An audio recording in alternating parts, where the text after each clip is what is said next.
Hello, I'm Luke Neller and welcome to Best Replays of the Week. This week we have a Gandalf preventing passage, a stealthy sniper going full ninja, and an invader facing impossible odds. Let's go!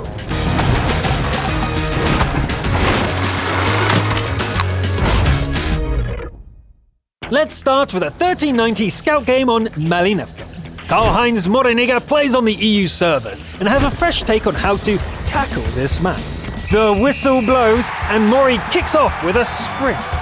The AMX dribbles deep into the opposing side and starts causing trouble for the defenders. Our forward needs to be careful about being spotted, but it's a great position for receiving a long pass. Ugh. You know what? That's enough football references, guys. You get the idea. The E5 is a tempting target, but this is a risky move. And a single hit from a Grille from Zane proves that it wasn't worth it after all. Mori pulls back a little, reloads the gun, and heads back out. Our scout is one shot from death, but it's not slowing down. Mori does donuts in front of the enemy force, keeping them lit for allies to gun down. Here's an opportunity to do some damage. Hey Grille, remember me? Targets are rapidly running out. The last standing is an E75, and even that one blows up before the reload is done. That was a bit of a stop, and it probably looked like an easy game. But what made it so easy was our scout with nearly 12,000 spotting and 2,000 direct damage on top. Nice. This week's Steel Wall comes from the American region, as we might have guessed from the name Bubba Devlin. Bubba's tank is the hard-headed T-29, and the match is a Tier 8 encounter on Lakeville. While most of the team heads towards the city, Bubba and an AMX M445 stay behind to block the western passage. It's a good call, as a large enemy force is attempting to push through there. Bubba decides to play Gandalf, declaring that none shall pass. The T-29 is in its element, fighting hold down and tanking incoming fire with the turret. Two allies provide fire support from the rear, but it's Bubba's T-29 which takes all the hits. As the opposing force thins out, Bubba gets more aggressive about finishing them off. Some damage is taken, but when the dust clears, our steel wall has notched up 5 kills. That was great work, but it's not over yet. The entire team is dead, and there are 2 still standing. One of them is in the circle, but luckily capturing is slower than an encounter. Hello, no Invader medal for you. The opponent retreats from sight, and Bubba follows. The Scorpion makes an appearance, but is driven away as well. Fighting 2 higher-tiered opponents should be quite a challenge, but a steel wall is, of course, nigh indestructible. The Scorpion dies easily, but an IS-6 can take a serious pounding. Bubba side-scrapes like a pro and works to weaken it. Ouch! Better not get cocky. The IS-6 can easily win this fight. It falls back once again and Bubba follows, cautiously. The IS-6 keeps pulling back, but this time Bubba goes for the kill. A couple more shots and it's game over. Great work! Bubba Devlin, not only did you tank over 6,000 points of damage, but dished out an equal measure. Talk about not turning the other cheek. A true steel wall carry from the middle of the pack. Now let's watch a sniper at work on the Asian server. Sizka Koda goes against common wisdom by choosing the smaller caliber T-37. We're back on Malinevka. The sniper sprints forward looking for targets and opens the match with a spectacular headshot. Light tanks are the eyes and ears of a team, and it's important to take them out early. The Lux keeps revealing Siska's position. Only after it dies can our sniper get back to work. Our T-37 waits for the Hellcat to get close before springing the trap. The team is badly behind now, so it's time to get a move on. Meeting a T-34 comes as a surprise, but our sniper is always ready to claim another kill. The OE gets picked off without stopping, but as Siska looks for another victim, the last of the team falls in battle. It's now 1 against 7. Siska will have to fight like a ninja to carry this match. Assassinating that M6 uneyed is a promising start. The next target is a Hellcat. It tries to dive for cover, but there is no escape. The Jumbo is next in the firing line. It tries to run as well, and actually bounces the finishing shot. That one gets to live for a while. The Achilles throws down the gauntlet, and Siska picks it up. Our ninja sniper fires on the move, and the opponent moves no more. Our sniper takes to the high ground, with that jumbo in pursuit. Taking another shot at the Sherman only bounces off its heavy armor. Siska leaves the jumbo for later and goes to deal with the Kappa. The KV-1 proves hard to damage with regular AP. It tries to hide, but there is no escape from a ninja. There's a Hummel out in the field, and the jumbo is stalking the high ground. The Sherman's armor continues to hold, so Siska goes after the Arctic. It is driven into the circle. Our sniper softens up the target from range and then closes in for the kill. Did you notice? This sniper didn't get spotted once during that takedown. 2 more to go. The jumbo comes into view, and this time our sniper takes it out of the match.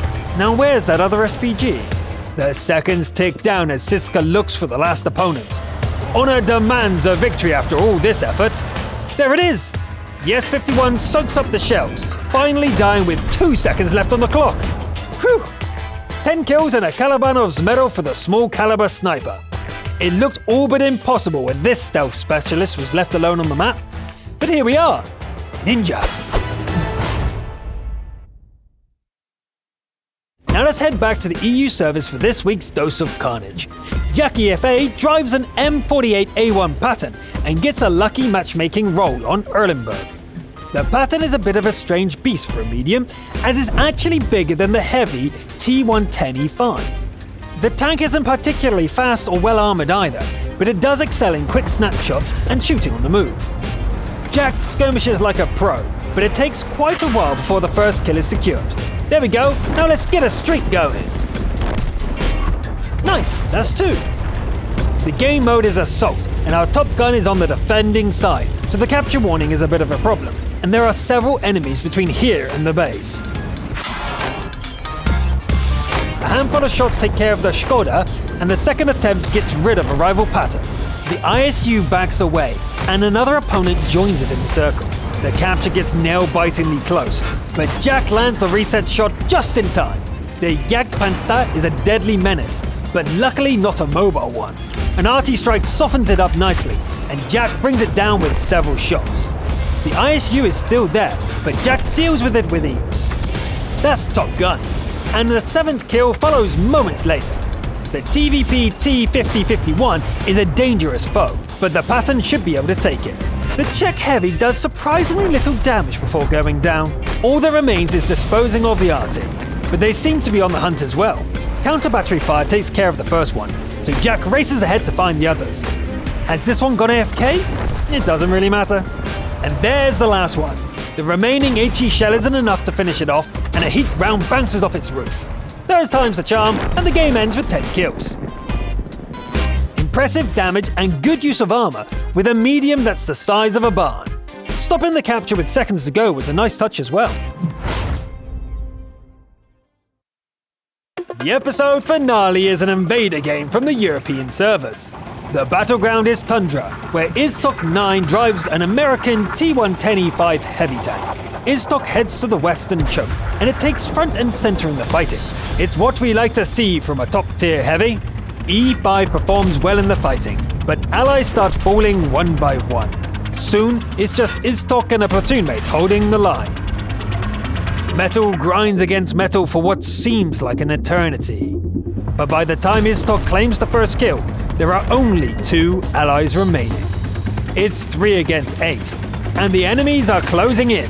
Iztok finishes off another, but isn't fast enough to save anyone. All in all now, against 7. Iztok slays the CDC, charges a T-10, and takes it out as well. 5 more to go. A Borstig appears from the rear, but it seems a little scared. Good, it should be. It plays for time, trying to hold on until reinforcements arrive. Iztok misses a shot, wasting precious time. Finally, our Invader gets the Borstig, but how to deal with the T-95? Ouch! Directly on the commander's hatch! The medkit is already gone, and more enemies are joining the fight. Iztok charges the Waffenträger, taking another massive hit. Iztok manages to scrap the TD, but is down to 32 hit points. That's it then, no room for any more mistakes. A surprise 1375 is easy to step on, but back to that T95, it's a real problem. The big TD's hatch is visible, but only just.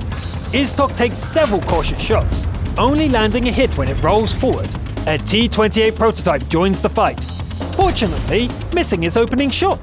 The T95 commits to an attack, and Iztok scores another hit. Will it have time to retaliate? No. Iztok reloads first, and then there was one.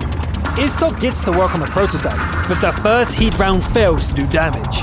The second one blows away a chunk of HP, but the third one fails again. This may be a problem, as there are only 2 shells left. The fourth shot strikes a wrecked tank, and while the last one hits, it's not enough to finish it off. Now what? You may have been wondering what makes this an Invader game rather than a Last Stand Top Gun. Well, this is why. Iztok reverses out of the situation, and the prototype doesn't immediately follow. Iztok opens up the throttle and races for the enemy's base. Luckily, the American Heavy is pretty fast compared to a T-28 prototype. Our Invader arrives at the circle, peeks out towards the canyon, and a shot pings off the armor. The T-28 is right there. Smart, like a fox. The TD doesn't advance right away, but bounces another shot off the Invader as soon as it sees a glimpse of the turret. The E5 retreats behind a rock as a helpful ally reminds Iztok about the dangers of HE. It's important to keep tabs on the prototype, however, and yes, it's coming. 10 seconds remaining. Will it get here in time? 5 seconds left. 3, a few more and victory! Iztok 9 fought an amazing battle in the Western Pass and found a way to win despite running out of ammo. This could have been a crucial contribution or Top Gun just as well, but that endgame deserved the title of Invader. And that's it for this episode. So many of these nicknames could mean so many different things. I hope I got them all right. I'm Luke Neller, thanks for watching, and I'll see you next time.